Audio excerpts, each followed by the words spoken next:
Radio.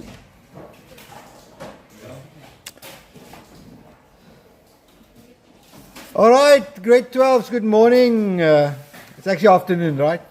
Welcome to this lesson, Engineering Graphics and Design, grade 12. It's our last lesson on mechanical analytical before we enter mechanical assembly. And so I'm going to do two drawings today. We're starting with page 2.8 or 2.9 in the Afrikaans workbook of HSE. And let's get going on this one. Of course, all of these are important for you in preparing yourselves for your final exams and a future of engineering. All right. So what is given to us here initially is three views. We've got a front view, a top view, and a left view. This is third angle orthographic projection, confirmed by the projection symbol here. We know that the top view will always be in line with the front view. So then this must be the left view. Nee? Die bo-aansig is altyd in lyn met jou vooraansig. So dan moet hierdie die linker aansig wees. En as jy die projeksiesimbool ken, daai deel van die projeksiesimbool is voor, daai twee cirkels is links. Alright, this projection symbol is third angle orthographic projection. This part of that symbol is the front view. The two circles are always the left. If it is positioned like this, then it is third angle orthographic projection. They've given us a complete title block also with a lot of information that they're going to have questions on. We've got a machining symbol here. We've got a list of alterations and notes. And then we have a couple of questions, of course. All right. So let's start off with the basics. They're asking us here a couple of questions related to the title block. I'll read the questions and I'll try and answer them as we go. So the first one is, what is the title of this drawing? It's right here, ladies and gentlemen. It is a support, in Afrikaans. Net gou daai bladsy kyk. Steenstuk. All right. All right, the next one is, what is the drawing number? Of course, you're going to find that here. There is DRG number, tekening nommer. Dan is dit, wat is die naam van die tekening, of die leernommer, file name. There it is, TCW1067. Who checked this drawing? You're going to find that at the checked one. Who approved it? So again, these initial questions, and that's the thing of mechanical analytical, there will always be questions that's straightforward, that you can literally, if you know where to find them, probably 70% of this question is going to be like that. What type of material must be used to manufacture? You're going to find that here, cast iron. What is the standard unit of measurement used in this drawing? It is millimeters. All right, that's always going to be the answer. What is the order number? Again, read it here. How many parts of these parts must be manufactured? Number required 235. I'm really not teaching here. I'm just reading through with you. How many times has this drawing been revised? And you're going to get there to alterations, and it's 2 times. What was the second revision? Well, they had to decrease the rib thickness. Nee, hulle het daar die verminder die ribdikte. Okay, dit was die tweede hersiening. Now it starts to get interesting. The question 13 asks, what is the permissible tolerance on the dimension of the component? Now, don't rush to an answer. Here it says, unless otherwise specified, tolerances on dimensions are plus minus 0.5. That question asks, what is the permissible tolerance on the dimensions? What is the answer? Wat is die, sorry, ek gaan Afrikaans lees. Wat is die toelaatbare toleransie op afmetings in die tekening? Okay. What is the answer there? Is it 0.5? Help mate. No. It is 1 millimeter. Because what can I do? My measurement, let's say I'm manufacturing this triangle. What they're saying is, let me get something else. Actually, I have something.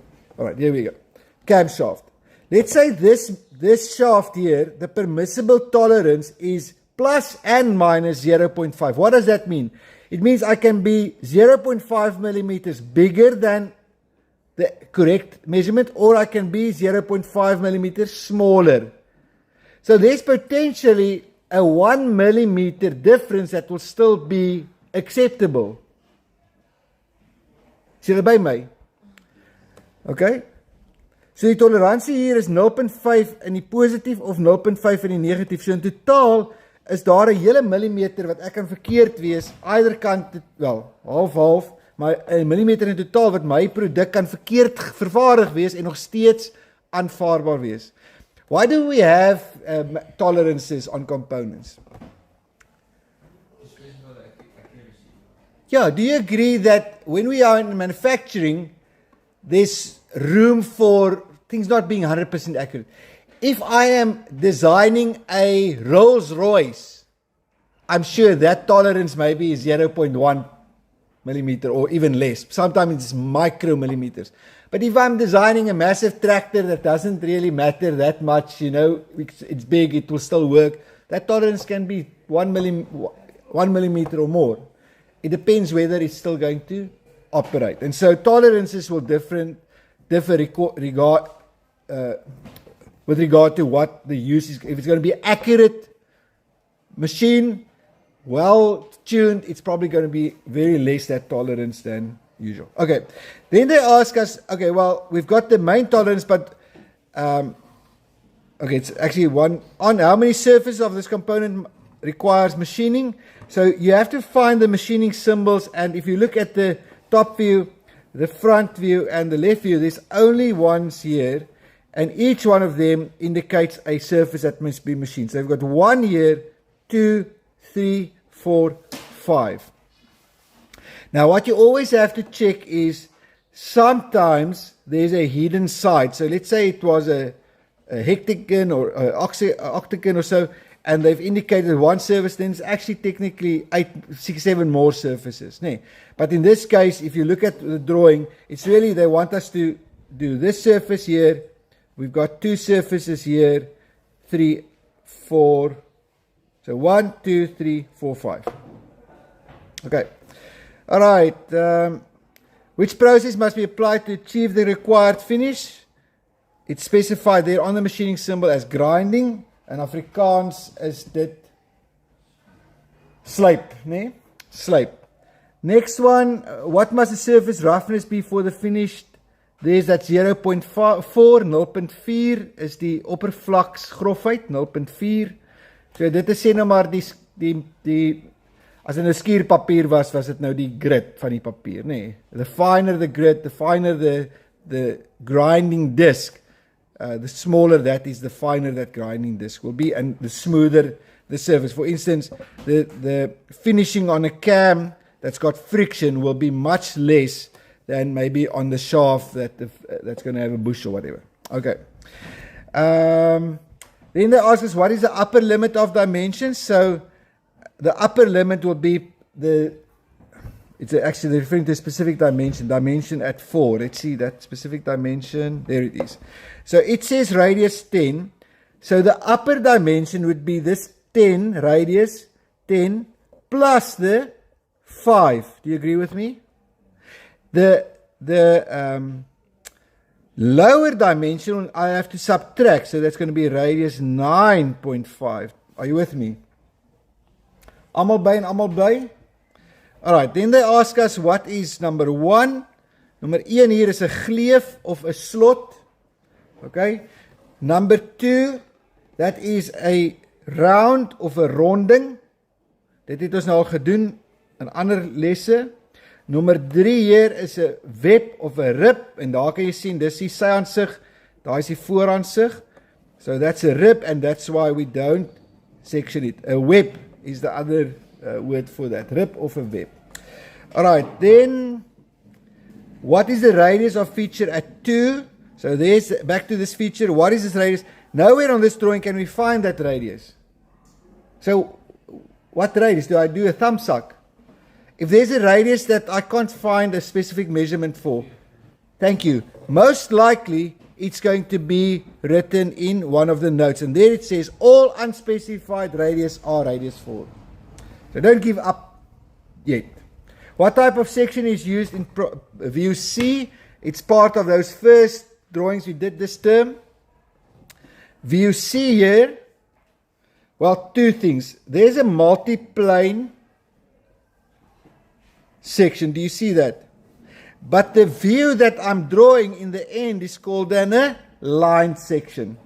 Okay, in Afrikaans is dit 'n multivlak snitlyn hier, maar dit is 'n in lyn gerigte snit. In lyn gerigte. So ek rig daai, ek rig hulle in lyn. Okay? Hierdie gedeelte, ek wil net gou vir jou wys met 'n oranje. Daar loop die snyvlak. Multivlak snyvlak. Maar toe ek hom geteken het, het ek daardie deel en daai deel in lyn gerig en dit hier geteken. In lyn gerigte snit, a line section. Happy? Alright, what type of mechanical drawing is the support? It is an orthographic drawing, orthografiese projeksie, nee. Jy kan selfs gesê derde hoeks as jy wil, maar dis nie wat, hulle vra nie wat se, alright,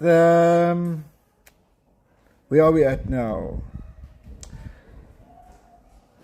What is the thickness of the rib? Die dikte daar word daarbo gekry, 4.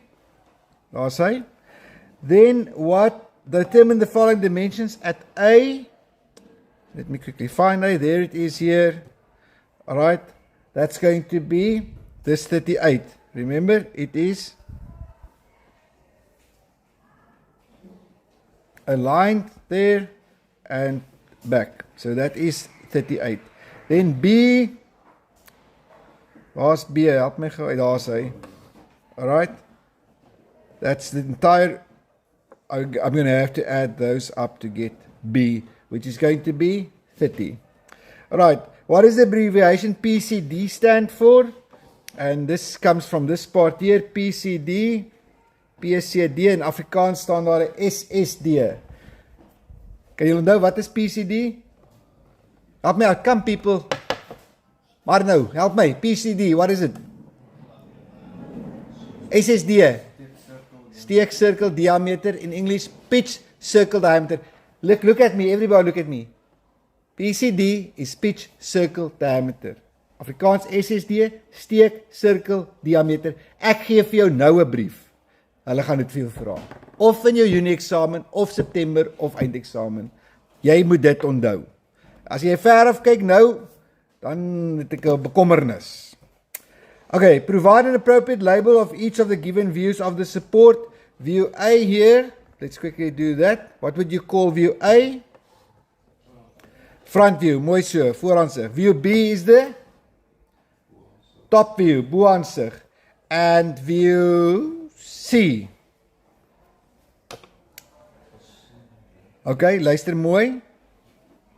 Deursnee, linkerhandsig op AA. There's the A's. Deursnee, linkerhandsig op AA. Sectional, left view on cutting plane AA.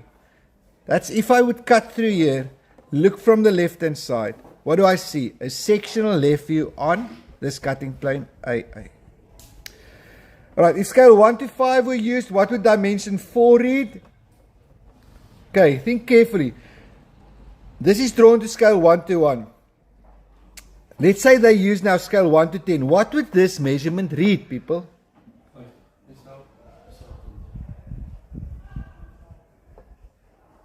Ek is eintlik verbaas. Let me hear. Who says 50? 50, 50. I've got one hand, one hand. Any more? Two hands, any more. Last chance. If this was scale 1 to 5, this would read still radius 10, people. Yes, so who remember me saying this to you before? Like yesterday. Ladies and gentlemen, the dimension that you write on a piece of paper never ever changes.